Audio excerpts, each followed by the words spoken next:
উপমহাদেশের বিখ্যাত আলেমে দ্বীন আমাদের কলিজার স্পন্দন আল্লামা লুৎফর রহমান হুজুরের প্রথম মৃত্যুবার্ষিকী, তাফসীর জগতের হারিয়ে যাওয়া এই উজ্জ্বল নক্ষত্রকে নিয়ে কিছু বলবেন? ও লুৎফর রহমান সাহেব, আল্লাহ ওনাকে, ওনার যে রেখে যাওয়া স্মৃতি, আমার শিশুকাল থেকে এই পর্যন্ত ওনাকে আমি একই রকম দেখছি। এগুলি কারামত, অনেক বড় কারামত। এটা আল্লাহর সম্মান ওনার প্রতি। এত বৃদ্ধ বয়সেও সেই জৌলুস নিয়ে কথা বলতেন।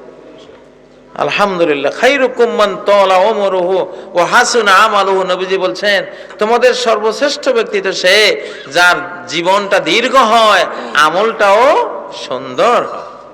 আলহামদুলিল্লাহ, কাতারে আমার সাথে দেখা হয়েছিল, উনি গিয়েছিলেন।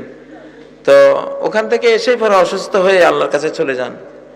আল্লাহ ওনাকে জান্নাতুল ফেরদাউসের উঁচু মাকামে ওনাকে রাখেন।